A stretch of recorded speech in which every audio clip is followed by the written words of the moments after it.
All right. Does that include me? Doesn't include me.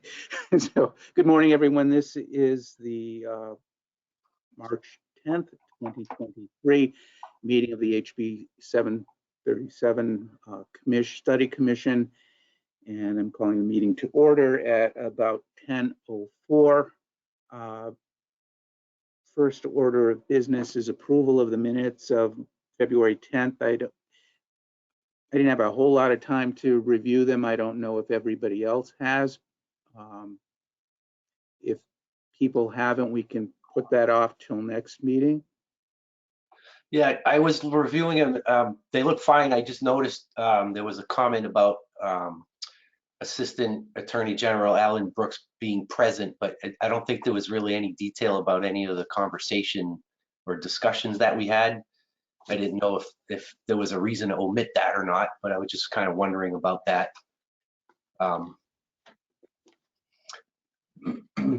Yep, and actually it refers to EPA, and it should be Attorney General as well. Dr. Woods?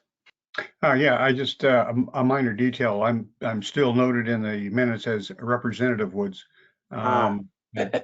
Technically, not having run for re-election because we moved. I'm just representing the Medical Society, so I probably should change. Actually, I gave some thought to. I certainly enjoy being on the commission, but if the Medical Society had a physician in the affected area, might be of some help in that regard. But I'll discuss that with the Medical Society. Okay. Well, we're happy to have you continue because of your institutional knowledge of the issue. Well, it's very kind. I enjoyed doing it, but I just, in terms of efficacy of constituency and so forth, I thought it would be at least something to discuss since I'm supposedly representing them and so forth. Thank you. And I guess I'd also note that I'm a town representative, not a legislative representative. So make that. Lorraine?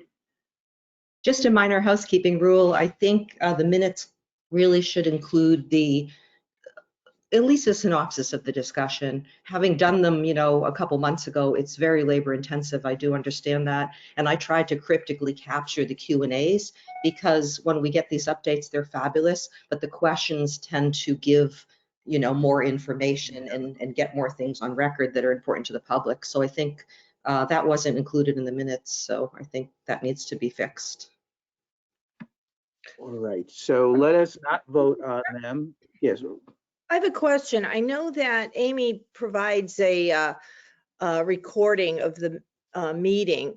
Is that on the DES website or someplace? So like when I take the minutes today, I can mention the lack of detail in the February minutes, but direct people to that recording? There is that Dropbox link in the minutes. And okay, so that recording is publicly. All right, I'll try to put that in. Yeah, I know when I did them a couple months ago, Amy sent me a link and I was able to click on it, and it maybe took a week or two to get uploaded, but then once it was uploaded, you can see the whole meeting there and kind of play it and then kind of, help you out to do the minutes. Okay. So you might want to reach out to her directly. I just want to make sure it's in a public space so that people that find that the minutes don't have the detail that they need, I can insert that link into this month's minutes to make up for it. Okay, thank you. All right, I will find out the answer to that, and then when we pass on approval of the minutes, and if there are amendments, please submit them to me, and we'll see if that's a live link. Then that may serve with providing some detail. And that would also be included in the commission website under minutes. And that way, anybody who wants publicly to address it would have immediate access to basically retrospectively looking at the entire meeting almost as if they were there. If in fact we can get those links and save them as part of the minutes on the website. Yep, that's a good idea. Thank you. All right. So Don Preventures provided the environmental subcommittee from time to time with updates. It seemed like it would be better to present it to the whole commission. And Don recently did a presentation, recently as in 2 days ago, in Portsmouth. So Don, if you could give us your insights. Oh, Sure. excuse me. Point of order, Mr. Chair. Are we going to vote on the minutes or are we going to defer We're the? going to pass on them, Oh, okay. All right. and we'll get the information about whether the links are live and so forth. Okay, sounds good. All right. I'm trying to share my screen, but I'm not quite sure what you guys are seeing right now. Let me see here. I do see your mouse or your cursor. Yeah, all right. Let me move something over. It might be, we might want to move. How am I going to do this? Well, let me go here.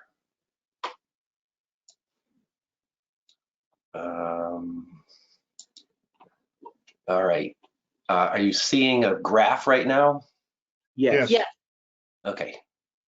I'm trying to maximize this thing, but it goes off to my other screen for some reason. Well, I guess if I can just maybe make this a little better. Let's see here. Get rid of this. All right. I guess this is the best I can do. I could probably zoom in on here a little bit. So, the one of the questions was, how does pumping affect the level of PFAS in MVD wells and seasonality?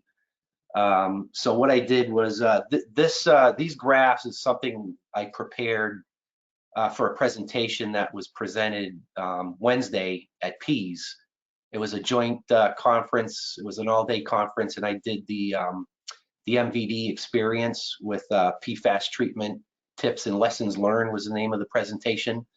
And actually, these slides I kind of cut from that presentation because it was just too long of a presentation. But I had prepared these initially to kind of look at what the effect of pumping does out here. So if I can just kind of zoom in on here, this is our well 2. And basically what this is showing is a graph of the PFAS levels. This orange line that you're going to see here is PFOA. And as it says up here, PFOA is really the only violation we have of the 4 regulated compounds. So that's the chemical that's present in the highest concentrations, basically. And what we're looking at here is that just this morning, I actually got some pumping information for the last 3 years. I wasn't able to look back prior to 2020, basically, but in these red boxes show where our wells are off.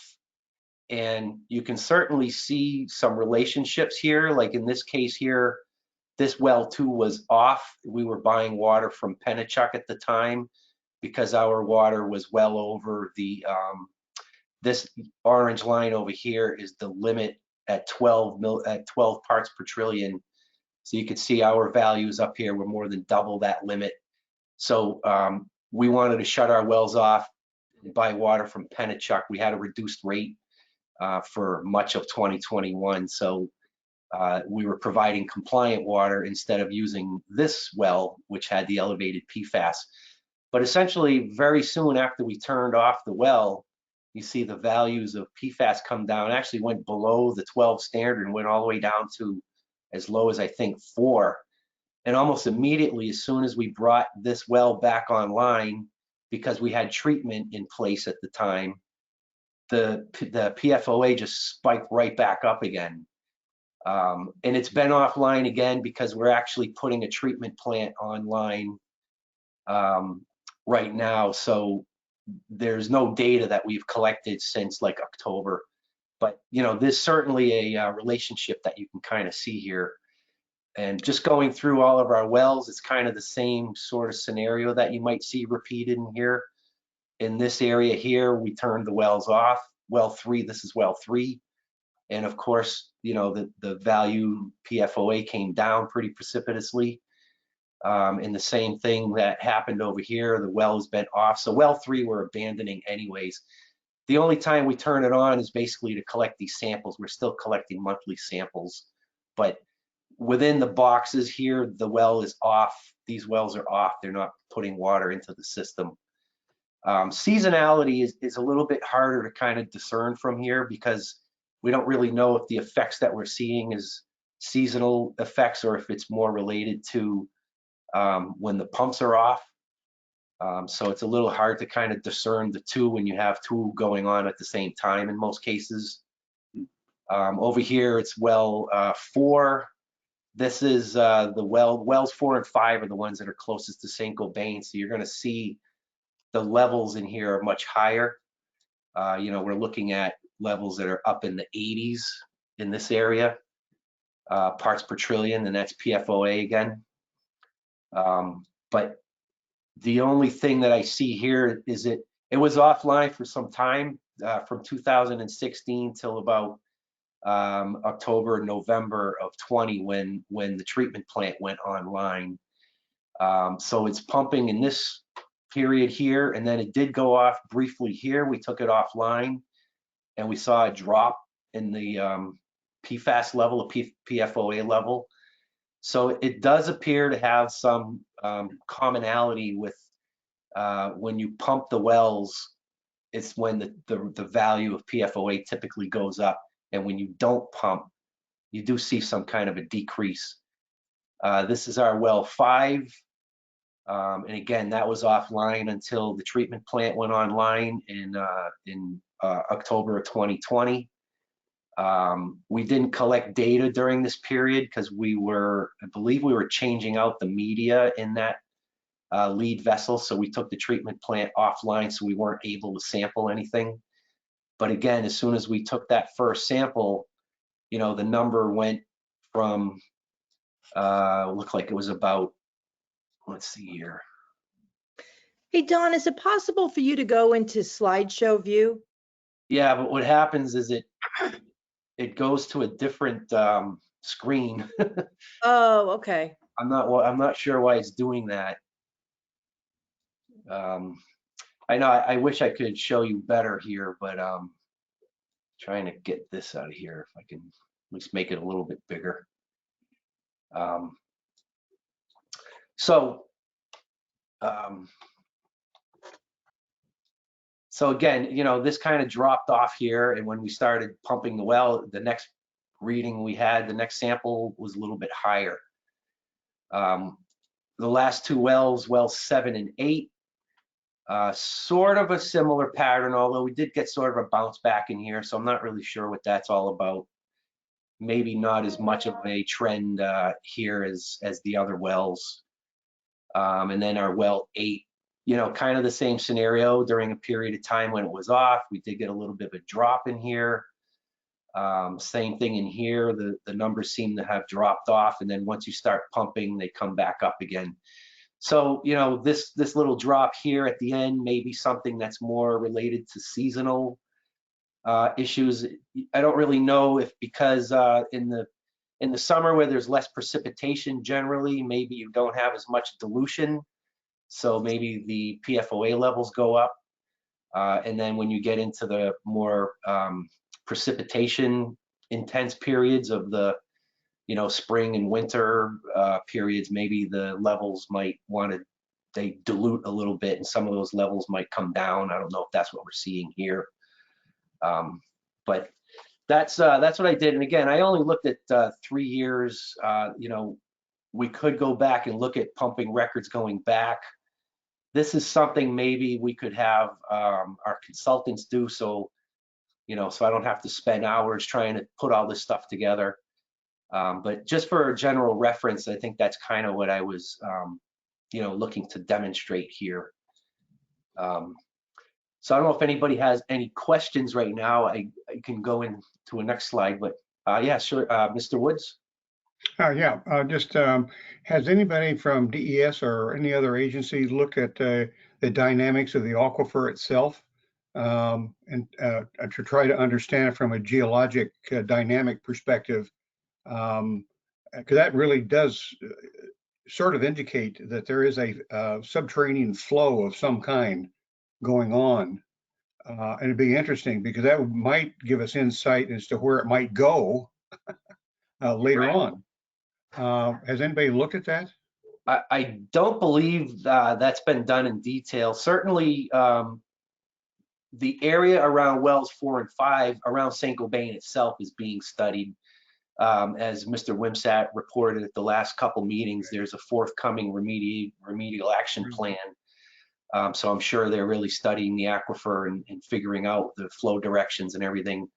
But even at wells 4 and 5, that's still, I think, 3/4 of a mile away from the St. Gobain site. So there's really no active groundwater mapping or anything going on there.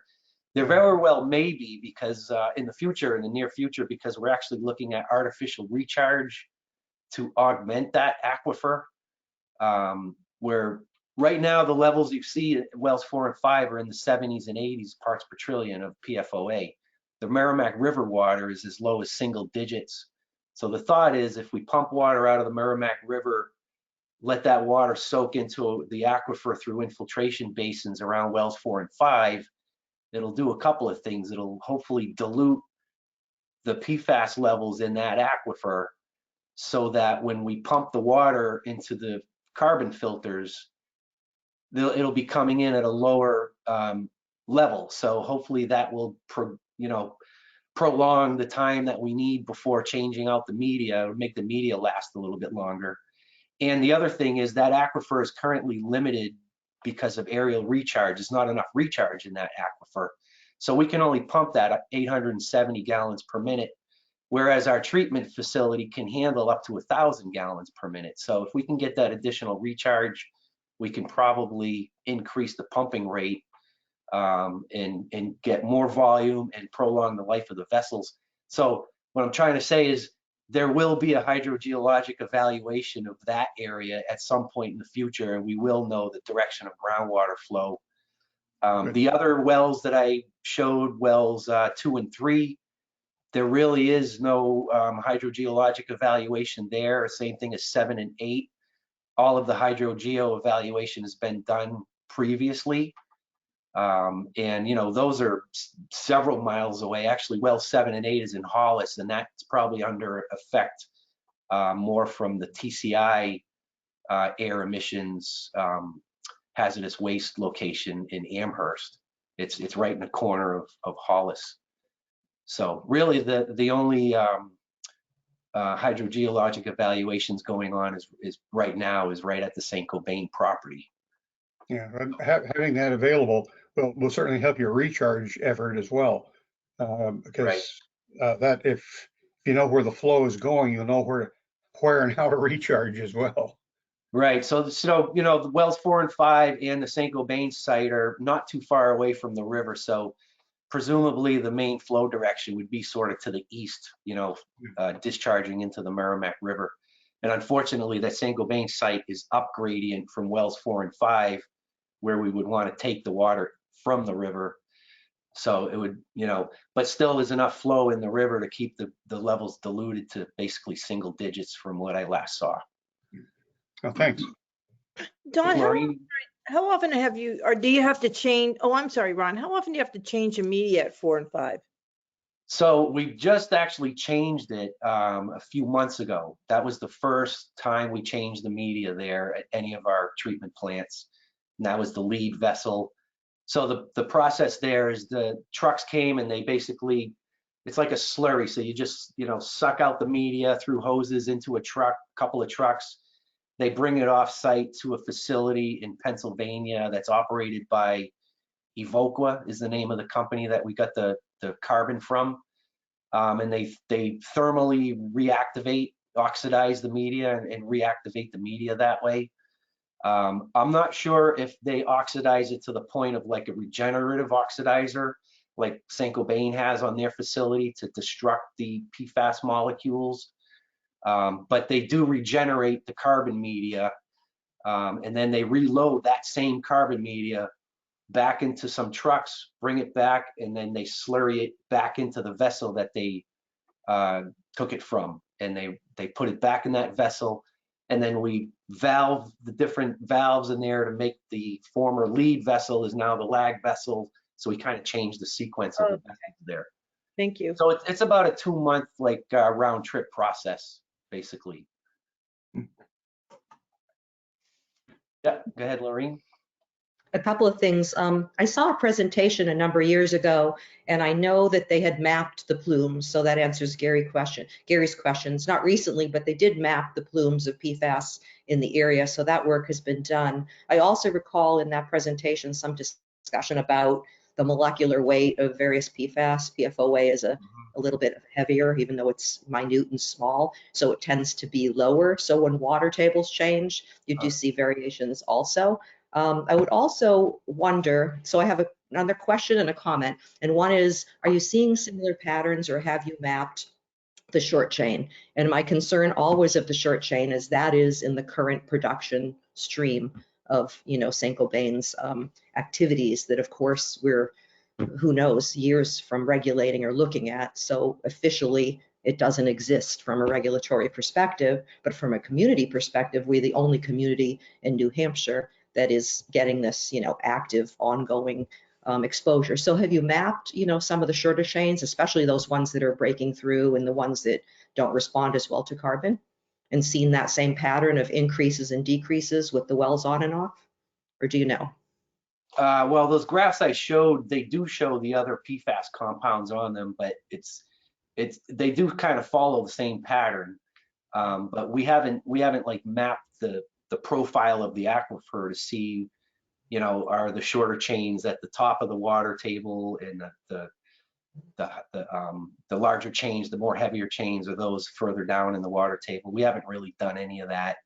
As far as for MVD to spend customers' money, I think we've been focusing on there's PFAS in the water table and we know it's there, and whether it's at the top or the bottom or whatever, the fact of the matter is, we're putting our efforts into treating the water, and that's where we are now. If we go back in the future to try to map things, I don't really know how useful it will be to us. It's not going to really change what we're doing.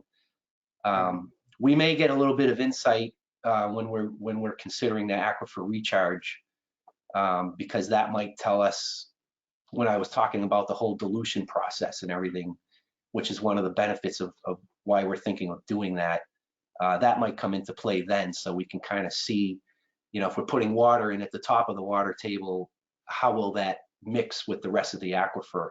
Hopefully it does, and we're not just pulling the same water in from the deep aquifer, that we're doing now. So yeah, I don't think we've really done any of that, what you're asking, unfortunately. So I think the challenge is, the job of any municipality is to follow the law, right? And serve water that meets the state and federal pending. Now it's going to be next week, hopefully, standards. So then we have this issue of exposure, and that's always been the tension in the community. So if I look at communities in the South, in particular, North Carolina comes to mind because they have dealt with Cape Fear River and Chamois is discharging. That's where the chemicals are made. Lots of the chemicals used here are made there. So when I look at their issue, what happened is when they pull their water from the river. So they, of course, could design reverse osmosis. To me, if I could wave a magic wand and have my ideal ask, we have this issue of building, developing sprinklers, the whole bit, irrigation systems. We need more water, right? That's always the challenge of the MVD, how to give us enough water. So using the river is a great idea, but my understanding is the short chain tends to be commonly, they're not really being looked at in a good enough fashion. So if we inadvertently pull more short chain in and use the technology of GAC, which does not really treat the short chain, we are increasing our exposure to chemicals that are not on anybody's radar because they're not regulated. And I look at the health issues and the struggles in North Carolina, very, very alarming. And I know their levels and their data. So I think we have to maybe think creatively here and try to consider when we're designing systems, how we can get more water, how we can solve the problem, and how we can also keep an eye on the short chain and some of the things that we do not test for in the PFAS panel. Their panel down there looks very different than ours. The acronyms are totally different. And those are the polyfluorimers that are highly, highly disruptive, to human health. So I just add that piece in there for what it's worth. We have to keep that in mind. And that becomes a problem because any municipality is going to say, well, we're following the law, as they said in the beginning, right? So here we are again. Yeah. Just put that out there because we are the Health Commission. So. Right. Just Thank you. not to throw a monkey wrench on, it may not be quite as simple as just looking at the molecular weight for short chains, because molecules, when they get together, can do a whole bunch of things that we don't really think of. They can form clathrates. In other words, they can form sort of a aggregate with other molecules and move around that way. So they can also be ionized in different environments, and that changes their dynamic.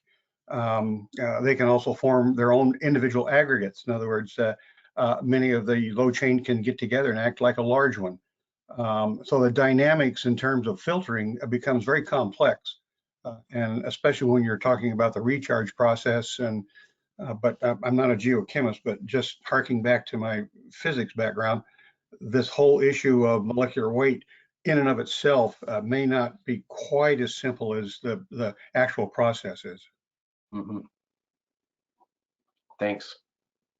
Ron, did you have a question or comment? No. Oh, I'm good, thank you. Okay. Well, a couple of things come to mind for me. One is just the sheer persistence of this effect.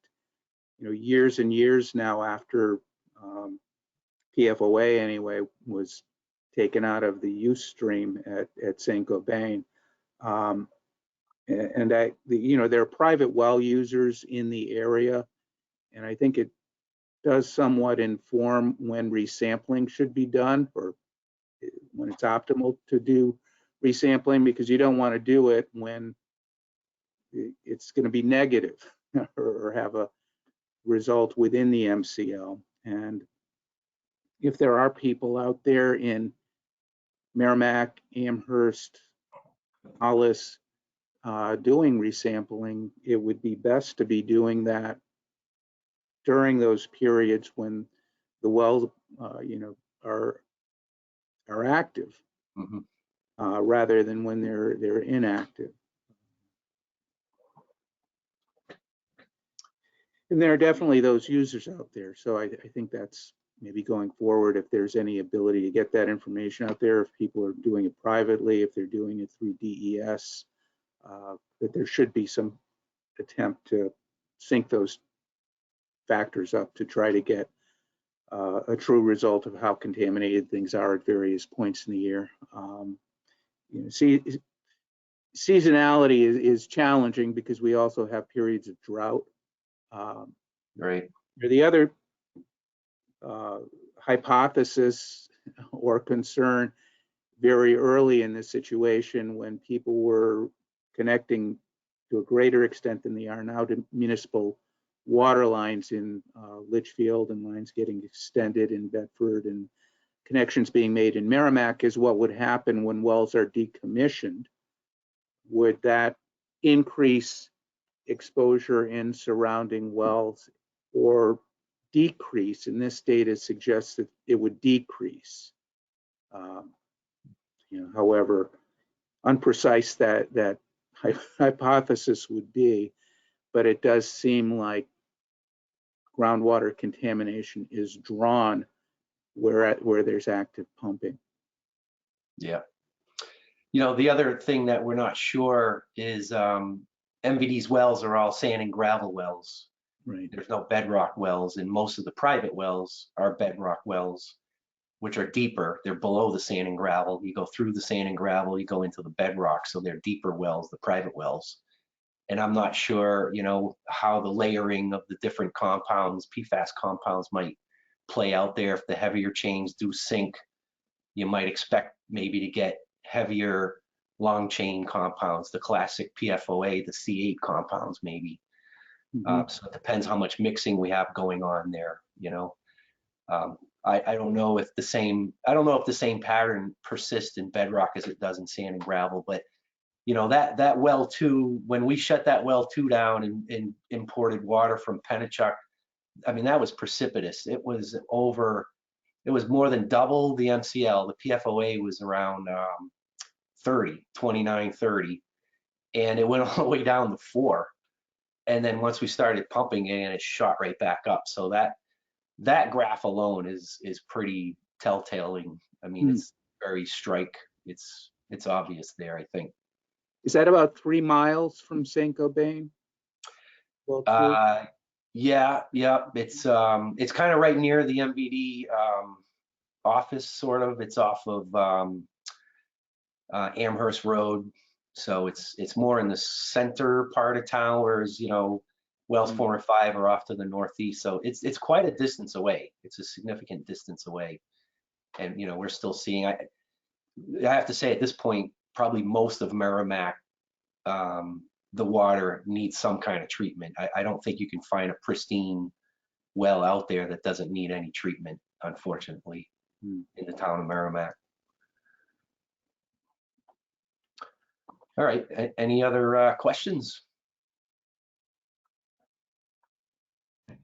Sure, go ahead, Maureen. Well, thank you.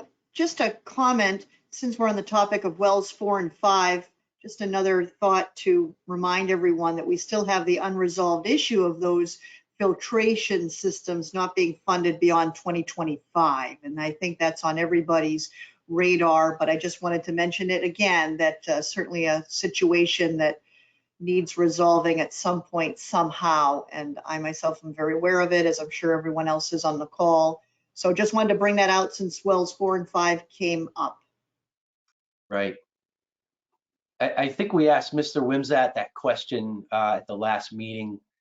You're probably aware, I believe there were a couple letters from DES requesting Saint-Gobain to provide for the long-term operation and maintenance of those wells.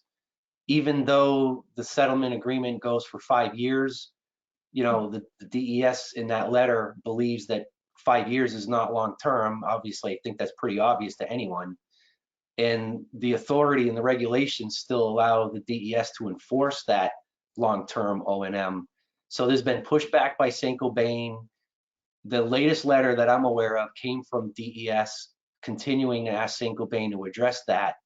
And that was dated July of 2022. So since that letter, I'm not aware of any follow-up correspondence to that. So I think Mr. Wimsatt had asked to discuss it, you know, offline or something, but I just hadn't had a chance to get back to him. And, you know, it's something that really everybody wants to really know about. It shouldn't be something that I need to talk to him about myself personally.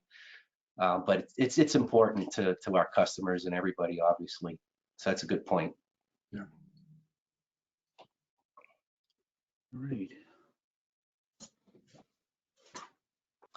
All right.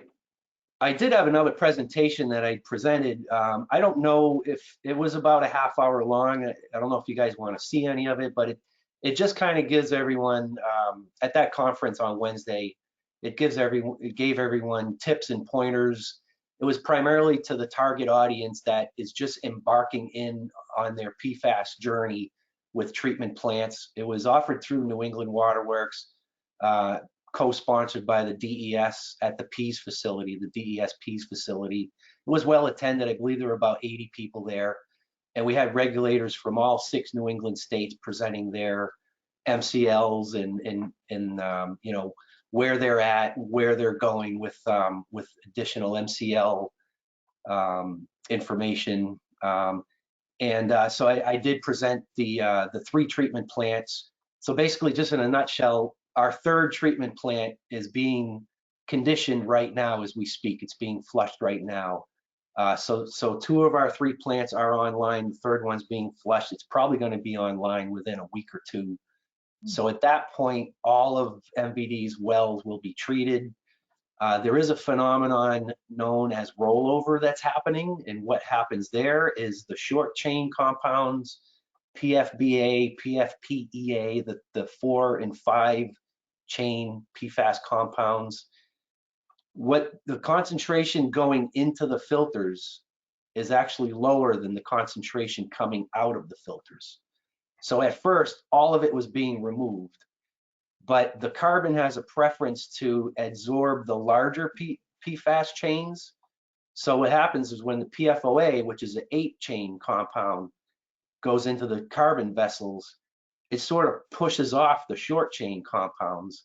So even though those short chain compounds were non-detect for a long period of time, when the larger chains start coming in and pushing those off, it actually multiplies the effluent coming through those vessels. So it's kind of counterproductive on what we're trying to do. So to alleviate that, again, this is just for the unregulated short chain compounds, but not saying that they're any less harmful or anything, right? It's still a concern. So MVD had commissioned our consultant engineer Underwood to start looking at the feasibility, the cost of adding anion resin treatment as a follow-up to the carbon treatment. The reason we're thinking about that is the literature seems to indicate that anion resin is better at removing the short chains. And if we can put anion resin in place, we can allow those short chains to break through the carbon vessels like they're doing now, but instead of going into the drinking water system, they can be filtered out in the anion resin.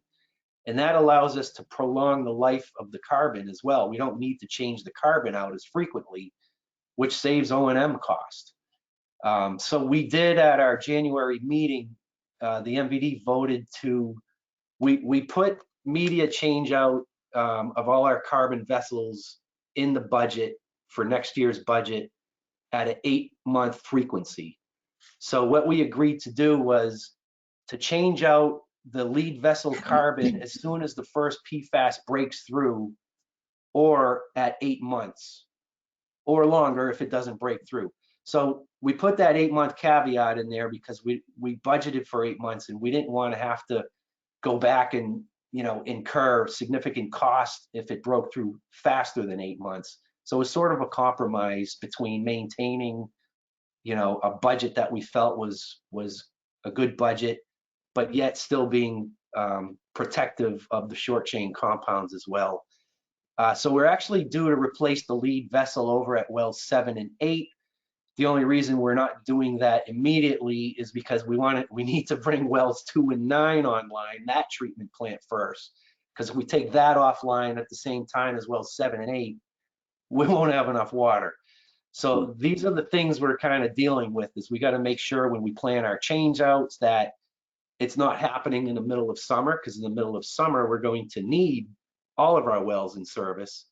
So we're going to be smart about when we change the media out. So we want to get this media changed out at 7 and 8 as soon as possible, because the demand really starts picking up in May around Memorial Day and right through the summer, depending on the type of precipitation we get.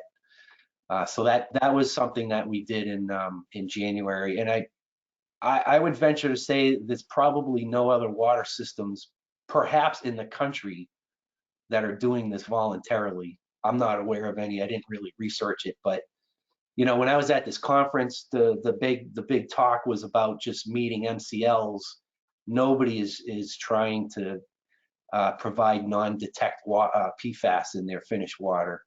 They're just looking at the regulated compounds and making sure they're compliant. But MVD represented to our customers back in 2019 that the goal is non-detective of all PFAS, and we're trying to uphold that without causing undue burden in the budget, for customers' rate increases. So it's a fine line. It's a balancing act we're dealing with.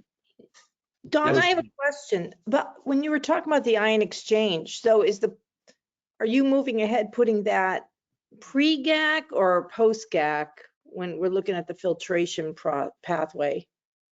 Right now, we're looking at following the GAC system.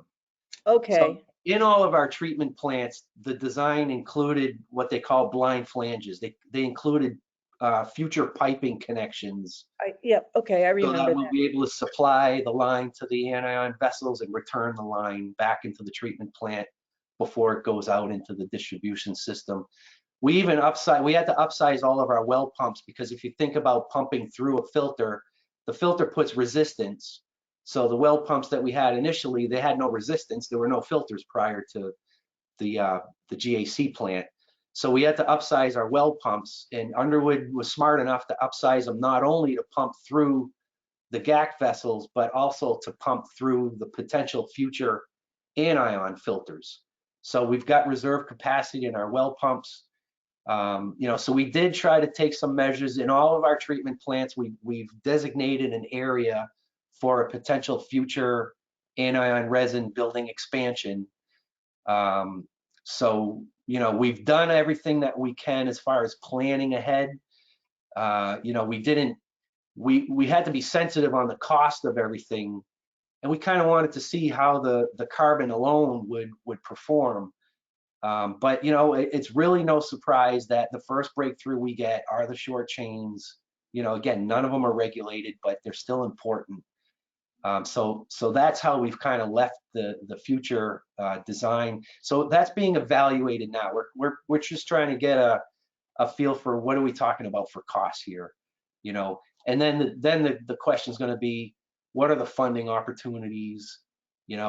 We're going to try not to put the burden again on the backs of the customers with additional rate increases. But we've received some significant funding on those warrant articles. Those warrant articles total 14.5 million. 12.7 million were loans through the first round of funding.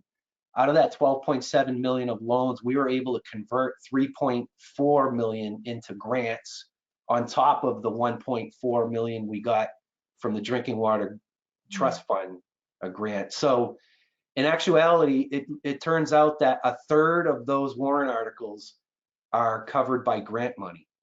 So the customer is really only bearing the burden of 2/3 of what those warrant articles were calculated to, the $14.5 million. And we've actually come in and budget on all of those treatment plants, because what we did was it was a pretty risky move, but we ended up, well 3, we were initially going to treat well 3 for PFAS. That would have required iron and manganese removal at the tune of about $5 million just for iron and manganese removal. Instead, we decided to abandon that well. The sodium and chloride was extremely high over there. There was some road salt impact, and we felt it was too risky to commission that investment on that well. So we ended up spending $730,000 of that warrant article money developing a new well, well 9, that does not have sodium and chloride or iron and manganese. So we're able to save like $5 million there. And we moved the design of that treatment plant over to well 2, which is very near well 9, and well 2 are sort of close to each other. So we avoided 1.25 miles of pipeline that we would have had to run to join wells 2 and 3 together at one treatment location. So I think all in all, we saved over $2 million. The construction costs still came in right on budget just because of cost escalation. As you guys know, construction costs, and I'm seeing this in my own business that I do, you're talking 25 to 30% cost escalation in construction costs just in the last 2 years. So when you factor in the savings plus the additional cost escalation of inflation, we ended up pretty much right on the budget. So if it wasn't, for the cost saving measures and those grants, we probably would have had to incur additional rate increases to cover those cost escalations. But, thankfully for the grant opportunities and the forethinking of Underwood and the commissioners about, putting in a different well and abandoning one of those wells, we ended up kind of coming in right at that number that we projected. So kind of a serpentine way to get to where we are, but we got there. Well, plus without Yes. iron and manganese treatment, you're going to save on maintenance costs. That's one Absolutely. you have to maintain. Right, right. So we're just hoping now that that salt plume doesn't kind of keep going down the Natticook Brook aquifer and make its way over to well 9 and 2. So that's why we're in this salt mitigation committee, and there's so many different tangents that have spawned off over the last few years that it's just mind blowing. But we're on top of all of them, and hopefully we'll see progress being made. So I just want to say that we all live in towns in New Hampshire, and it's voting time coming up soon, right? And we all know that every board and every council and every commission seeks to be fiscally responsible, right? Keep our taxes down. That's number one in New Hampshire, and hopefully get something done. And sometimes not much gets done except looking at costs. So I have to say, I mean, the MVD is this amazing example. I think they are the most effective governing body that I have ever seen in all my years in New Hampshire. Dawn, Wolfram, Ken Ayers, from the very beginning, really rolled up their sleeves with myself and others to learn about what we needed to learn about this. And they were joined by John Lyons and Paul McLaughlin. And as a group, I can't, we need to make a statue for you guys or something. Maureen's nodding, what you've done and what you've tackled, we have been ahead of the curve because of our citizen push from the very beginning. But commissioners answer to ratepayers, right? In New Hampshire, they're all like, they're going to be mad at us because we're going to charge them more money. You have handled that in such a creative, holistic way to get what we need. You've never lost sight of health.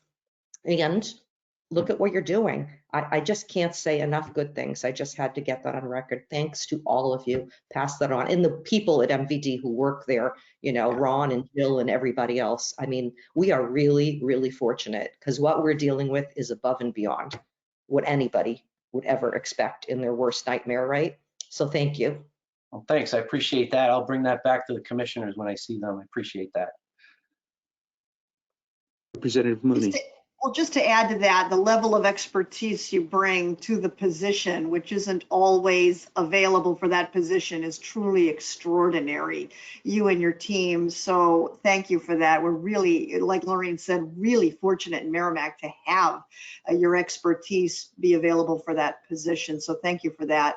And as for the statue, I don't think it will be in this year's budget, but we'll see what we can do about later. Yeah. Let's hope that doesn't happen. Dr. Woods, did you have a question or comment? No, we'll make the statue a snowman for the time being. All right. Well, I just want to echo the accolades, Don, and I very much appreciate your information and data for today's presentation as well. Thanks. Thank you. I appreciate that. One of the resonating talks from that conference a couple days ago was engagement with customers and how customers feel appreciated when they are heard, and I think there was a pretty distinct change at MVD over the years, and we really appreciate especially you, Lorraine, bringing so many things to our attention and looking into them and finding out that these are good ideas to pursue, and so it's been very helpful. And it's more of a creative, productive atmosphere now than it was in the past. And the board does want to listen. They do listen. The employees at MVD, everybody's kind of on the same page. It's a breath of fresh air. It really is. So thanks for all the kind words. I appreciate it. Thank you. All right. Andrew Fuller is filling in for Mike Wimsatt this month. So could you give us a DES update? Sure, I'm happy to. Can everyone hear me all right? Yes. Thanks. My name's Andy Fuller. I'm a hydrogeologist with the Hazardous Waste Remediation Bureau, and I'm the state's project manager for the St. Gobain Performance Plastics site. So I'll fill in for Mike since he couldn't attend this morning. Thanks for having me. I'll start with a brief update from the Air Division on permitting activities. DES is currently reviewing permit applications regarding operation of the RTO and the bypass stack at St. Gobain, and they're preparing a draft state permit to operate. We anticipate issuance of the draft permit and the start of the public comment period on that permit in late March. DS is going to be pre-scheduling a public hearing to obtain feedback from the public on the draft permit.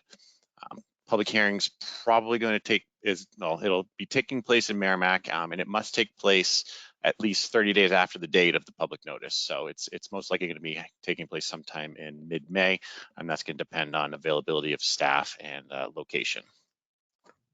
Excuse me, Andy, can I ask a quick question? Absolutely. Do you have the report written that you can send me for the minutes so I don't have to like what your report now? Do you have that in a written form that you could forward me to include in the minutes?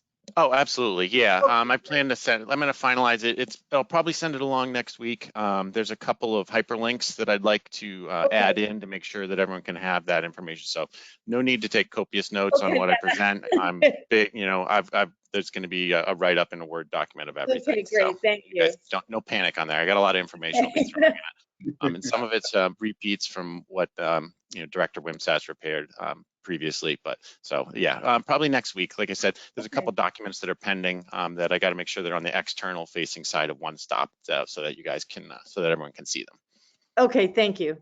Yep. As far as stack testing, the update, Director Wimsatt had probably kept you up to date last month. That testing took place in August of last summer. DES had a couple of experienced staff members present to observe the method in which they were collected and operation of the towers at the facility during the stack test. RTO did not encounter any issues and the test was completed as designed. We received a stack test report in October of last fall, and the review of that report is finished. And acceptance of that data was issued by the department on February 10th, 2023. So I'll have a hyperlink to that acceptance letter in the write-up. Since the last update to the commission, St. Gobain has not had any low temperature bypass events, therefore hasn't submitted any permit deviation reports. They have submitted an updated air pollution control equipment monitoring plan to the department that was submitted on January 31st, 2023. Only minor changes were made to that permit deviation reporting form. So that wraps up most of the air division. Any other questions on that I can try to address? All right, from a waste management division standpoint, as you guys are probably aware, in June last summer, we received a work plan for the installation of the point of entry treatment systems at properties identified in both the April and June agreements. DES reviewed and approved that work plan. A final approval was issued in October. At the end of November, St. Gobain finalized a contract with the water filtration system installation contractor. That was Second Wind Water Systems, and they are currently working on a contract with a second contractor. Letters were mailed out to approximately 229 property owners, mostly in Bedford, few in Merrimack. That was on November 29th, 2022. And that was notifying them of the filtration system and contractor and requesting that they set up their pre-installation inspections. The first point of entry treatment system was installed on December 15th, 2022. And as of March 3rd last week, there's been 104 systems have been installed. Second Wind's currently installing systems at a rate of about 10 per week, with the hopes if another contractor comes on board, able to bump that number up. The contractor so far has indicated that all the systems they believe can be installed in less than a year's time frame, though, and that's just with Second Wind installing them. The work plan includes for the installation of the POET systems that St. Gobain is responsible for confirmation testing of the system effluent. That's to ensure the effective operation of those. On January 20th, 2023, we were notified by St. Gobain's consultant that several homes, there are about 13 out of 15 at that time, exhibited concentrations of PFOS above laboratory detection limits in the samples collected from the newly installed systems. And this includes properties where previously PFOS was not actually observed in the influent results. So preliminary results from an investigation into the source of that has indicated it seems like it's to be leaching from new system components for the point of entry treatment system. Saint-Gobain and their consultant contractor have implemented a slightly longer flushing period of the systems before confirmation sampling at this point, and they've been maintaining bottled water delivery service to each of these homes until that effluent result confirms that PFAS are below laboratory detection limits. Due to this issue, even though 104 systems have been installed, only 22 are actually considered complete at this time.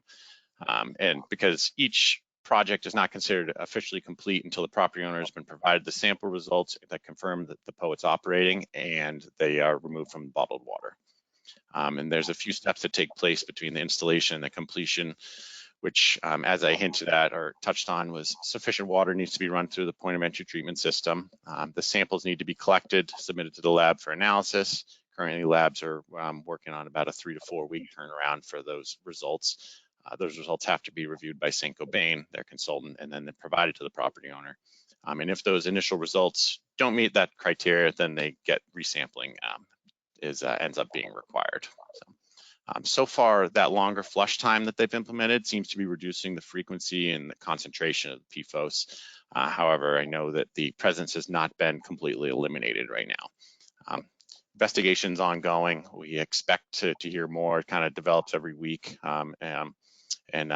They've actually implemented, and now they're getting additional samples being collected at people's kitchen sinks, in addition to the post-treatment sample port that's on the filter, in order to kind of chase down what that source is. I don't know if anyone have any questions on the PFOS. Yep, I do. How long has the flushing been taken before you see that the PFAS is, not present anymore, not detectable? So at first, what they were doing is they were running a few hundred gallons through the systems and collecting the samples at the sample ports. Since that time, what they've changed is they've implemented, I believe it's about a 5-day wait period before they go out and collect those samples. So that's improving things. Like I said, it hasn't caused it to go away completely. So what the hope is, if it is from the sample ports, is what they seem to have narrowed it down, or think that it's the sample ports on the system itself and it's not actually in other components. So if they sample from the kitchen sink, it's not going through those sample ports, so they can show that the system is operating effectively and there's no PFOS, is that's what the hypothesis is and the objective. Okay, so even if they're sampling through the sample ports, they're still seeing PFAS. What are we talking about, Andy? It's just PFOS. So PFOS is the only thing that's showing up in those other after the carbon. And the part that kind of struck, was the curiosity of it is, as we've discussed earlier, the PFOS is actually going to have a higher affinity to stick to the carbon. So it's strange that it's showing up, in the influent, it's showing up in the midfluent and the effluent. And that's why DES, we're on board with the hypothesis that Saint-Gobain, their consultants, put forth, that it's these a couple of the valves in the system itself that's actually leaching the compound. So it's actually only coming through when they crack the valve to collect the sample after the carbon. And that's also the reason, because it's in a valve, not a lot of water actually goes through that sample port. So when you're running the system, everything's kind of running through the piping and it's touching on it, but not a significant volume actually goes through the sample port itself. So. Has there been communication with the original equipment manufacturer about that? They confirmed that they've been using PFAS? No, I don't know if there has, so I can't really speak to that. I know that Second Wind Water Systems, who is installing these, has installed several other systems throughout the state as part of the rebate program. And this has not been an occurrence that they've seen on those systems. But again, those systems that confirmation sample tends to come from maybe like a kitchen sink or another faucet, as opposed to the point of entry treatment system sample valves themselves. Okay. And the concentrations have ranged. The majority of them have been below our AGQS, but there were a few that actually that were above the PFOS, ambient groundwater quality standard. Okay, thank you. Maureen?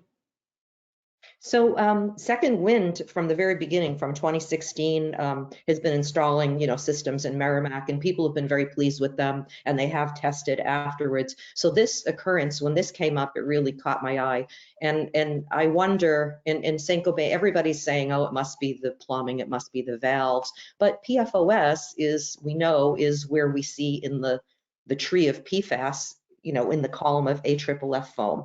So that really gave me pause. And I'm wondering if DES can look into this. What comes to mind is across the nation, as we're seeing more and more of these systems in New Hampshire, right? Look how we've increased how many systems and how much GAC is being used nationwide. When Don spoke about the company that picks it up and goes and RTOs it or whatever the heck they do to regenerate it, I'm wondering, have you looked into, as our state agency, or is there any study out there that's looking at what's going on with the GAC suppliers? What is their process? What are they doing? Are they incinerating? Are they burning? In what facility are they using? Are they using a facility with AFFF foam, for example, incineration, or GAC that's coming from DOD sites, right, that have high levels of PFOS, and maybe in the same facility, all the GAC is being, kind of mixed up, if you will, the end product, and we are getting some of that because the DOD, sites across the nation are immense high levels of PFAS. So to me, I'm curious about that. Has anybody got the bandwidth to kind of explore and do a little detective work? And I think it really behooves us to answer that question, because as a municipality and private homes, we're spending money on medium swap outs for the rest of our life. So we need to ensure that what we're getting is, I would guess that the first generation of GAC, if there's such a thing, is probably run out by now, and we're all getting, sometimes, recycled GAC. So any knowledge on that topic? No, I don't, not that I'm aware of that's been looked into. Again, like I said, part of the reason why we were on board with Saint-Gobain and their consultant, those conclusions is they've been, as you indicated, Second Wind's been installing the systems all along, and some of these have even come into the department over the last few months too, and it's not having the same occurrence. I can tell you we have been in conversations with some of the surrounding states. I've spoken with Maine DEP representatives. They've run into a similar occurrence up there with some of their systems that are state maintained POETs. They haven't had the resources to really look into it as deeply as Saint-Gobain has. Obviously, you can imagine Saint-Gobain, it behooves them. They don't want this compound to be showing up in these systems as much as the state, DES doesn't want to, and the homeowners especially don't want to. So they're putting a lot of effort into testing to find out where it's coming from. Maine, they haven't, like I said, they haven't quite been able to determine where that PFOS is showing up, but we are in regular communication with them. I'm going to be checking in with them next month to just to see where they're at, if they've made any further progress, and kind of update them on what we've found. Can tell you that WSP had worked with Second Wind. They actually did some leaching tests on stuff, and there was some indication of some of the components where they thought it was coming from, but they haven't officially reported that to us. So I don't know exact numbers of leaching and what the components necessarily were. So. The DES has done, from the start.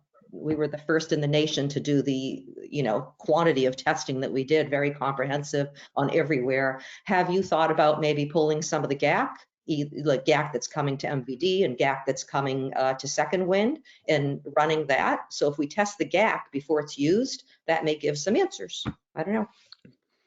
Something to think about. I can bring that back and see if we would move forward on something like that. Yeah. Don. Yeah, I just, you're probably aware of this. I know a lot of the plumber's tape that was used in the past had, I'm not sure which kind of PFAS, but they had some PFAS in there. So obviously now they sell plumber's tape that's PFAS free, and as far as the ball valves, it seems like if the installations that have been done in the past privately by Second Wind did not identify this, something must have changed. Maybe there's a different manufacturer, different ball valves or something that they're using. But yeah, hopefully you get to the bottom of this. It's kind of discouraging to see that happening.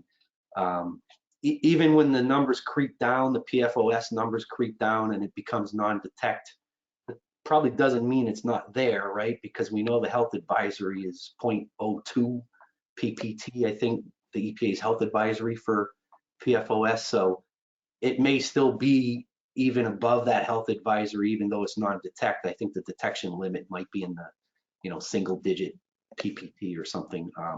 So it'll be good to get to the bottom of that to find out, so the future systems that go in don't have to deal with this. So it's unfortunate it happened. It's glad that you guys are on top of it and looking into it. It's good to hear. Yeah, it's been, it was definitely a frustrating occurrence to add on to everything else that's been going Right. on. But to that end, you're right, that it's just indicating that it's below detection limit. If it is just that sample valve though, and the water's not necessarily going by that, it would still show that the system's operating if it's coming from the kitchen sink. So that's why they were like, well, they're actually doing multiple samples from each to kind of, and holding one of them to make sure until they get results from that sample tap and then running it to confirm the operation of the system. So hopefully that narrows it down and that they're able to kind of And eliminate that's a this. good idea Yeah. to test a different tap to see if Sure. it's there or not. So Yep. that's The issue becomes, when they in 6 months to a year, when they need to do maintenance on these systems, they have to use the work plan lays out, they have to sample in between the carbon vessels. So they're going to have to use that valve at that point. So, that's kind of, I guess that's their end of time frame that they need to determine what the source is. And if they need to change out valves on systems, they want to at that point, because if Right. the PFOS shows up in that mid-fluent sample, that triggers carbon maintenance, rotation, lead lag swap on these. So, and they don't want to have to do that if it's not actually needed. So I'm sure the cost of a new valve is probably less than the cost of a PFAS sample. So it probably behooves them to do that. Yep. So, Yeah. I had a quick question. And this, you guys may already know this, so I apologize for being a kind of newcomer here. But Andy, do you know what the ND readout is? I think Don, you mentioned it's probably single digits, but does anybody have a ballpark guess?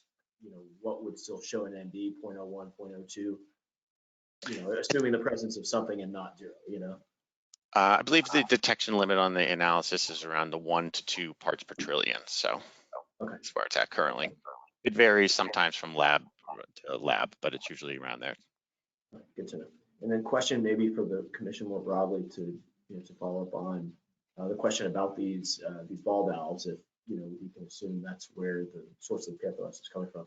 What would be the hypothetical path to pursuing a bigger picture remedy, whether going through DES and then the company doing the installations to address the manufacturer, or to request that a different material be used? I know that's probably more than we're trying to bite off and chew here, but is there a path to pursue that? I guess that's to anybody.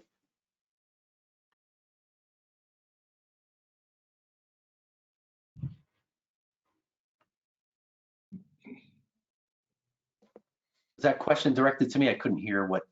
Oh, sorry, just to the floor, really, to anybody. What would be the path to try and and follow up with the manufacturer and and ask them sort of legislation, which I don't know how expedient that would be. What would that look like to ask them to use a different material, big picture or long term, so that we don't have to deal with this on both.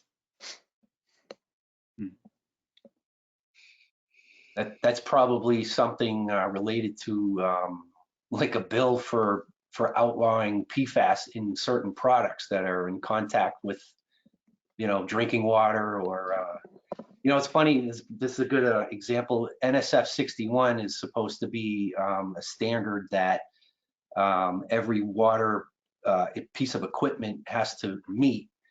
I'm not quite sure that NSF 61 has any applicable PFAS limits in their standard. There's other things that can impart, any kind of other impurities into, copper or lead or things like that. But I don't know that NSF 61 actually has PFAS as one of its parameters. So that's a good question you have. I don't have an answer. Okay.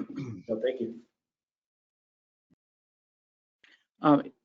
Andy, we have a number of people in our communities who've been waiting a long time to get treatment, and they were not in that initial batch of November letters. Is there any place people can go to look and see if they're on a list to get a letter in the future? Well, they will be. I don't have a good answer for the time frame on that. There's not a place that we can look, and it doesn't show like an order of installation for these. That doesn't exist. How they started the first batch was, primarily based off of proximity, or based off of the length of time that people have been on bottled water, but then geographically was also played into part there. They don't want to just kind of have people, the contractor hopscotch, Yeah. hopscotch all around the town. So that's why I think the bulk of the initial batch was concentrated in, in the Bedford area. I imagine that the contractor that, like I said, they're about halfway through this first batch of homes. I think they might want to get a little bit further along, and then they'll send out another batch. Maybe it'll be a third of those remaining homes, to start setting up that pre-installation inspection and getting the design for each of those homes at that point. So I would think that they'll probably, I'm thinking before the summer, there'll be another batch of letters going out, and then it's also hard to say exactly, because if they do get another contractor on board, then that could speed things up appreciably. So, but how contract negotiations are, so I can't really speak to when that would necessarily happen. I'm always happy to talk to people, though. I handle dozens of calls per week from people asking those questions. A lot of people hadn't heard anything really since maybe August of last summer, so they wanted to make sure they hadn't missed out on anything, that they weren't supposed to take steps on their own. So I field a lot of those calls and try to relay that schedule. Appreciate that, but if there was simply a list that people could look at, that may avoid some phone calls. Yep. Anyway, okay.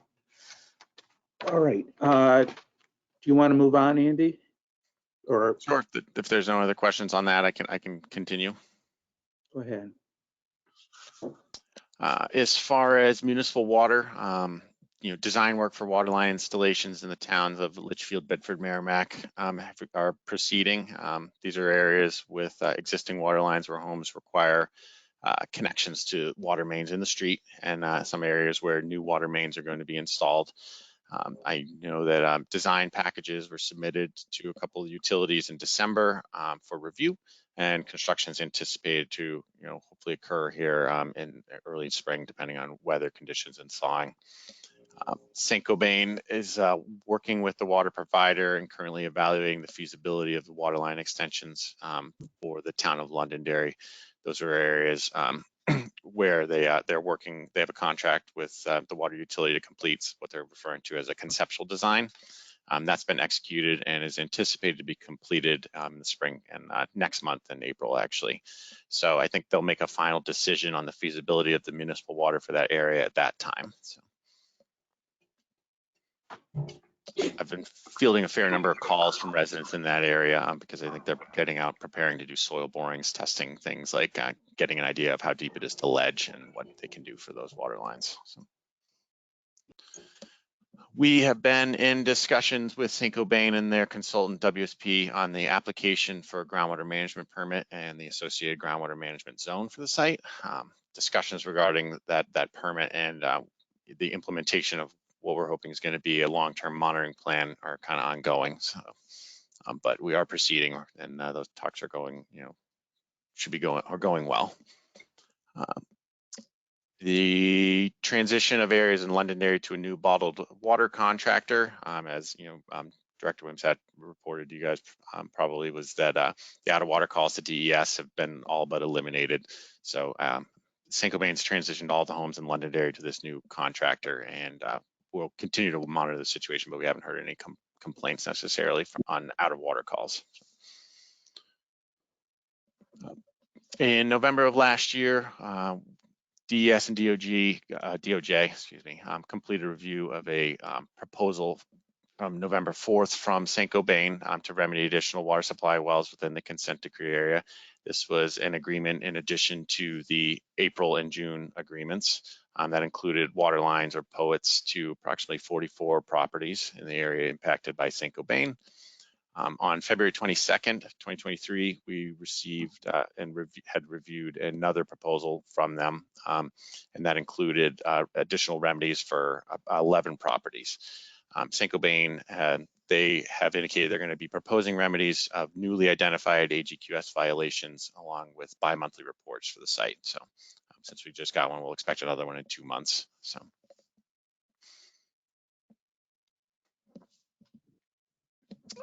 From water supply well sampling, Saint-Gobain presented their work plan has submitted a work plan for residential well sampling and 17 addenda relative to the AGQS. That was the most recent sampling addendum was submitted to the agency on March 3rd, 2023. So we're currently reviewing that. So, I believe there's about a dozen properties, maybe a few more that are included in that sampling addendum, but I haven't had a chance to fully look through it. But I don't anticipate there being any issues with what they put forth. Currently, Saint-Gobain's consultant WSP they're retesting wells with PFOA results between 10 and 12, and they're sampling additional wells within the consent decree area that meet their criteria, which tends to be 500 foot radius from an exceedance. They have been modifying that slightly, but DES, we've continued to express the need for additional sampling addendum that kind of completes sampling of all the water supply wells within the consent decree area. And while sampling is, substantially complete, there probably remain, maybe somewhere on the order of somewhere between 100 and 200 properties within. Most of those are within maybe buffer areas or on the fringes of the consent decree boundary. So after we've expressed that concern to Saint-Gobain, that all wells are at some risk of contamination from the Saint-Gobain facility and should be sampled, DES actually has started proceeding with sampling some of those remaining properties. We mailed out letters to 26 residents within the consent decree. Letters were mailed out on February 6th and 28th, and as of March 9th, we've sampled 16 of those wells. We expect a cost recover for that effort following receipt of the analytical data.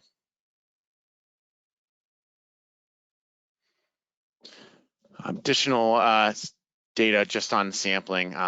As of the end of February the 21st, there's been approximately 3,835 properties identified for sampling. Access agreements have been sent out to nearly all of those with a return rate of about 69%, seems to be hovering at. Of those, about 2,400 samples have been collected from water supply wells, and 1,032 properties have been offered bottled water, so about 3 more than last month. On the site investigation front, the consultant conducted the post-RTO stormwater sampling in November of last year, as you might be aware. A report was submitted to DES on February 23rd, and we're currently reviewing that submittal. And as Director Wimsatt indicated, the importance of that sampling event being conducted is it triggers the remedial action plan to be submitted to DES. So they have 120 days from receipt of that analytical data before they have to submit that to DES. So we should be receiving that at the beginning of May. So.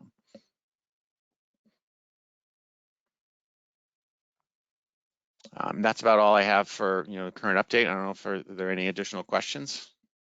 Ron? Hi, thank you.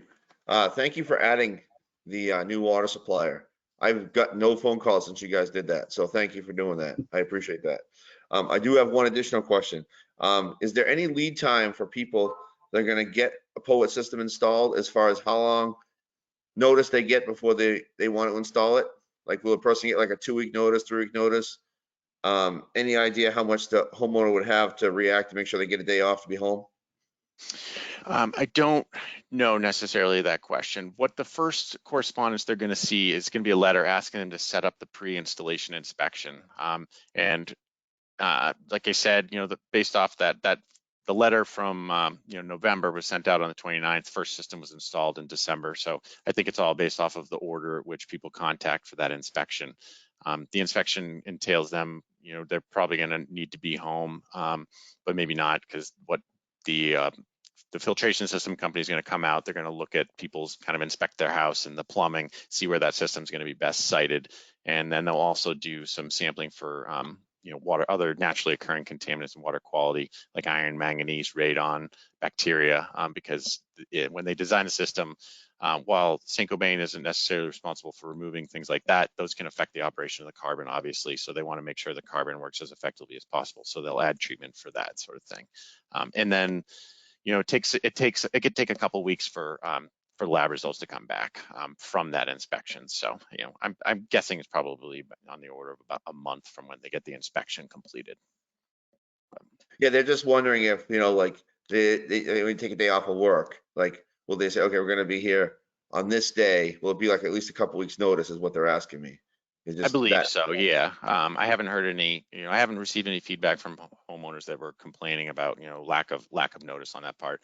And as you guys are aware, Second Wind's a very reputable company. They were a state contractor for us for a long time. They know what they're doing. So, you know, and I've Thank gotten you. good feedback from residents that I've spoken to based off of the, you know, their attention to detail and stuff. So that's been good. Maureen, go ahead. Just a brief question about the on-site investigation. In the beginning, it was a very comprehensive plan that was laid out. And I don't know if this is correct, but as I look in one stop, I see a big drop off of all the other pieces. So it's my understanding that the only really item that I hear about is the stormwater, which is very important.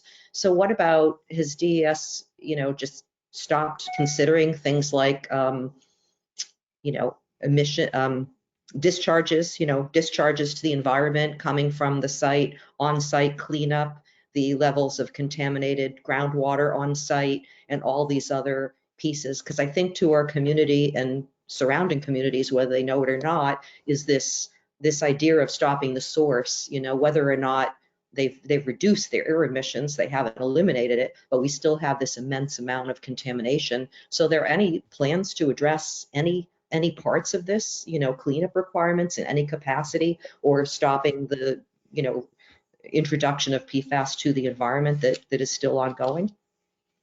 Well, groundwater still continue to be monitored. We don't touch on that. They did a comprehensive site sampling event in the fall, so that data is in. I don't believe that's been submitted to DES yet. We're still waiting on that report, I think. But there hasn't ever been, but where's the work plan? You know, remember, I mean, it was 4 years ago that the town council, I brought to the town council some groundwater results, and, you know, with 69,500 parts is the one that at that point, Councilor Boyd looked at it and he's like, is this right? And he just kind of really tuned into that. So we have high levels of, that was PFOA alone. If we add them all up, yikes. So, you know, that's still monitoring and testing. To me, no offense to DES, it's really directed to Saint-Gobain, my comment here. If you're listening, Saint-Gobain, monitoring testing is not a work plan. It's not a solution.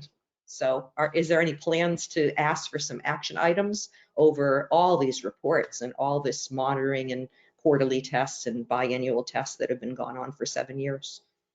Well, that'll really be, I believe, would be, you know, the remedial action plan that we'll be getting here in the spring, and then that'll be kind of our next big step forward with the site about what they're going to do to kind of to curb the releases and address the contamination that's at their property and throughout. As you're aware, you know, the big focus so far has been on testing and sampling water supply wells to make sure that, you know, our human receptors are, you know, not at risk. So that's been the big push. But this has been, you know, the next big step really is this remedial action plan that's going to be submitted to us. So we expect a lot of stuff coming in here in our reports coming in the coming months, and there'll be at least more action going forth for the facility and the site. It's fiscally responsible and important to our community from a payment perspective to stop the source that we cannot control. So thank you. Don. Thanks. Yeah, thanks for your thorough report, Andrew. I was actually going to mention the same thing, Laureen, is that, you know, we're all eager to see that remedial action plan. It's important to Merrimack. It's not only Merrimack. Obviously, the groundwater flows towards the Merrimack River, and the Merrimack River is a source of water for all of Nashwa's water, Haverhill down into Massachusetts. You know, MBD is going to be considering artificial recharge by pumping water out of the Merrimack. So we certainly have an interest in curtailing any of the contamination, or as much of the contamination from the site proper, Saint-Gobain vicinity. And hopefully it's going to include some pretty significant measures. I don't know, slurry walls, pump and treating the groundwater, that type of thing. You know, I know down in North Carolina, I read articles about a slurry wall being on the order of like a mile long to kind of direct the groundwater where it can be captured and treated and re-injected. And I'm hoping this is the type of thing that DES is expecting to see, is something comprehensive I do remember early on, I don't know if this pattern persists, if it's been looked at, but I remember seeing some of the upgradient PFAS levels, PFOA levels in the river being lower, and once it passes the Saint-Gobain site, it bumps up a little bit. So, it'd be good to be able to get those numbers to be consistent so that, hopefully the Saint-Gobain vicinity, that site is not causing the increase in the river. Certainly Pennachuck's going to be struggling with treating, especially if the PFOA levels go down as expected with the EPA's MCLs coming out any day now. So that's certainly, hopefully those MCLs will be out before the remedial action plan is submitted, and that may give a better direction on the level of treatment that we may be looking to accomplish out there. But there's a lot of down gradient receptors that have a very keen interest in that plan, and we'll be taking a good look at it too, because it affects everybody downstream. So that's important. And MVD does have a connection to Pennachuck's water. So where we're treating our water, we're attempting to treat our water to a goal of non-detect of all PFAS. I don't think that's going to be the result for Pennachuck. It'll be compliant, but it won't be non-detect. And on our warrant article, in a couple of weeks, we're having an annual meeting at MVD, and one of those warrant articles is to, MVD wants to engage into a wholesale agreement where we're purchasing on average 250,000 gallons a day of water from Pennachuck to sort of augment our supply so that we can meet peak summer demands, particularly if any of our wells go down. We need that auxiliary source. So anything that can be done to reduce that downstream source in Pennachuck's water that is going to be coming back into the MVD system would certainly be important to us. So, we're hoping that remedial action plan has some comprehensive measures in it. Thanks for your report. Thank you, Andy. Dr. Bush, can you give us a DHHS update? Yeah, hi everyone. Glad to join you today. I have some just brief updates to share. The first is that we continue to work across agencies on a PFAS fact sheet for healthcare providers. So we're going to be convening a stakeholder group next week, actually, of healthcare providers sort of across northern New England to review our current draft.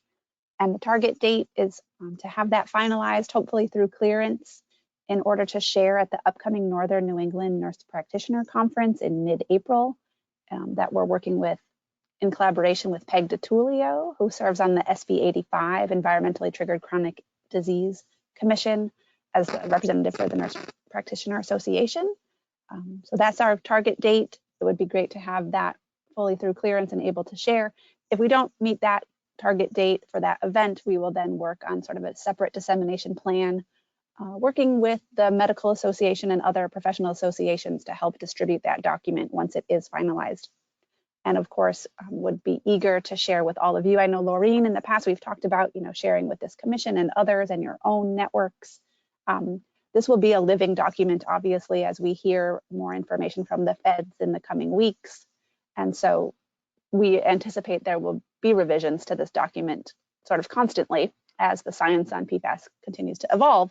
So the goal is to get this first draft out and then, would welcome feedback on future versions. The other update is really legislative, and I'm sure Representative Mooney will likely give an update as well, but we've been supporting and tracking, two key pieces of legislation relative to this commission. The first is HB 614, which would make an appropriation to the department to continue the cancer investigation that we have presented on previously for Mayor Mack and surrounding communities. That bill would fund a phase 3 feasibility study, and we expect that to go to the executive session next week. And then the other of interest is a data sharing MOU, a bill that would support a data sharing MOU between DHHS and DES. That's HB 391. And I believe that's moving over to the Senate and will also be heard next week. So both of those, of interest to the commission, and we've certainly been working closely with the representatives to help those move through the process. Other than that, I don't think I have any other updates except to say that our work on the cancer incident report we're sort of in a hiatus as we wait to see what's happening with this bill. As we made clear in that most recent report in January, we would definitely need additional resources to continue this work. And so we're optimistic that this would be a good legislative solution to continue our work looking at kidney cancer in Merrimack. Thank you. Questions for Dr. Bush? Dr. Woods? Dr. Bush, I just wondered, do you have material, since I'm representing the Medical Society, would you have available some way to forward what your contact material is, just so I'm aware how the Medical Society has been approached? Would that be something easy to do? Well, so I think once it's a finalized document, Yeah. I'd be happy to work with you to Sure. distribute Okay. it. It's very much a draft document at this Yeah. point that hasn't gone through clearance. Okay. When But when it's ready, I'd like to take a look at it so I can be on board and pushing the Medical Society along. Great, thank you for that. You bet. Don? Yes, thanks. Dr. Bush, I just want to let you know in that conference that I presented on Wednesday, I did cite that cancer incident report. So, a lot of New England's going to become more aware of that. So I think that's great.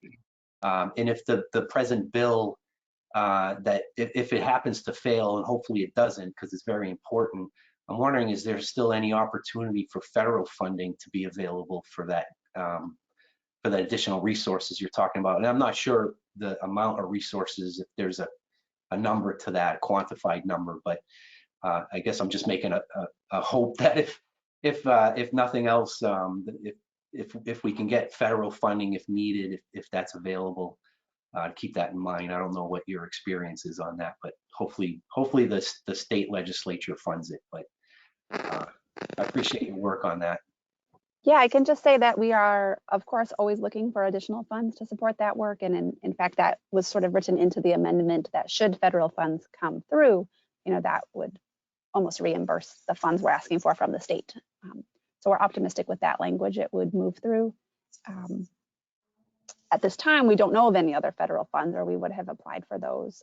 What I can say is there are some other grants in the works that would fund a cancer epidemiologist, and that position has been vacant for some time at the state. So that would fill a much needed vacancy that would support this work in some capacity, but we do need to still seek additional funds to support the cancer investigation specifically. So we'll wait to see a decision here, and then obviously we'll sort of continue to brainstorm and bring resources together to address the need in the community. Great. Representative Mooney, could you give us an update on legislation? Absolutely. Thank you, Mr. Chairman, and good morning, commissioners. The legislative tracker has been updated as of this morning. Just want to highlight a few things in terms of the legislation being tracked. Two pieces of House bills, legislation have gone now through the House and are now in House Finance, which is always a good sign that they have proceeded that far. They are House Bill 212 and House Bill 614, the cancer registry that Dr. Bush referred to. That bill in particular came to my division of finance, where I'm vice chair. It was good to see so many familiar faces. The bill will be recommended by the division, given a recommendation on Tuesday. So that is how that works. And then it would go to the full finance committee. In speaking with my colleagues, I am very much optimistic in looking forward to their support on Tuesday to recommend the cancer registry bill proceed. Then that brings me to two bills on the chart that have gone through their respective legislative bodies and are now headed to the other body. Those bills are House Bill 214 and Senate Bill 123. So those seem to be in good shape as well. Other bills on the chart have had their executive sessions, though I don't see them on the docket, particularly a Commerce Committee, ED, or rather ENA committees. And then lastly, I just want to point out, Mr. Strand, you had mentioned, I think your microphone was somewhat faint, but you had mentioned some bills restricting PFAS. You may just want to take a special look into House Bill 465 and 242. I think those were the types of things you were referring to. And you are shared in the chart. If you need another share, let me know. But you may want to look into those and see if those answered your questions I think you were asking. And with that, my report is complete. And I'm going to log off soon because I have to head to Concord for this afternoon. Okay. All right. Well, thank you. Any questions for Representative Mooney? Okay. If not, subcommittees, we shared Don Provencher with you this morning on the environmental side. Thank you, Don. Was there any activity on the health subcommittee? If not, I guess I'd just make a general request. To be very helpful to me if there was a short reference list of medical journal articles, whether they're addressing epidemiology or toxicology or pharmacology. You know, I can go out and look through that stuff myself, but if there are journal articles that you folks are looking at or you would recommend that we look at that are recent, that would be helpful. I know there's a wide variety available, and I know Mindy probably has those in her back pocket, I would think. But I know she's not on today, but that might be an initial ask. And she might be readily available. If not, I'd be happy to work with you on that too. But that would be the easiest. How much do you want to receive, Chris? Because every day I see articles, you know, like this week area, if you're following it, very concerning with, you know, glioblastoma. Yeah. And, you know, I mean, on and on and on, the thyroid, the this, the that, you know, on and on and on. Every day there's articles being published. So I don't want to bombard you, but no, I don't want to be bombarded either. I would say peer-reviewed journal articles. They're all peer-reviewed, quality, you know. And, you know, Katie, I don't know if this is possible or not. I keep hearing the phrase, you know, from the state and other people, when the science is evolved, we're waiting for the science to evolve. When I hear that, is with what I've learned over the years, I would love if we could switch that language and be very pro-science and saying, as we're waiting for the science to be validated, because the science is there, it's just not officially incorporated. And this has been 20 years, 20-year problem, way before we knew this was going on. So we have to shift our language. But there's lots of stuff, Chris, and it's all peer-reviewed, phenomenal stuff. There's a lot of talks, streams that I subscribe to that just send me stuff every day. I would rather have too much than too little. Okay, we'll see. All right. There are a few miscellaneous things that have come up since our last meeting. You know, one is that the people who are getting grants outside the consent decree area are getting 1099-Gs from the state. So if you're in the consent decree area and Saint-Gobain installs a point of entry treatment facility or system or connects the home to public water, there's no income tax issue for the homeowner, and Saint-Gobain probably gets a tax deduction. For similarly situated people on the other side of, whether it's High Range Road or Route 101, something outside the consent decree, who gets a grant, they seem to have an income tax reporting problem at least. And so that, I think, is something that has to get fixed. It may have to get fixed at the federal level. I don't know, but that we identify as a problem that needs to get addressed so that there's some fairness about getting homeowner problems, similarly situated homeowners treated equally.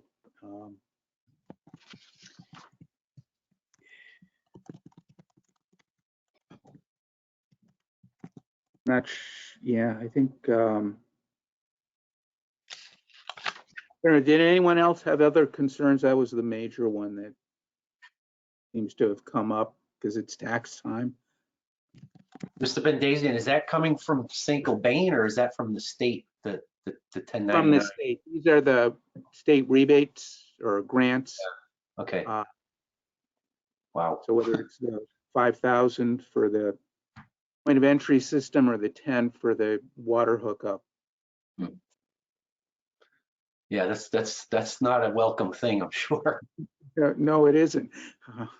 People are not expecting a haircut on the expense of their system, which they seem to be getting. All right, if there is no further business to be done, our next meeting is April 14th. And so we will see you all then. Thank you very much, everyone. Have a Thank great you. weekend. Representative Run, I will Send me- send you a copy of those slides that I presented, so you can have it for the minutes. Thank you. All right, thank you. Thank you. Bye, Bye, everyone. everyone. Bye.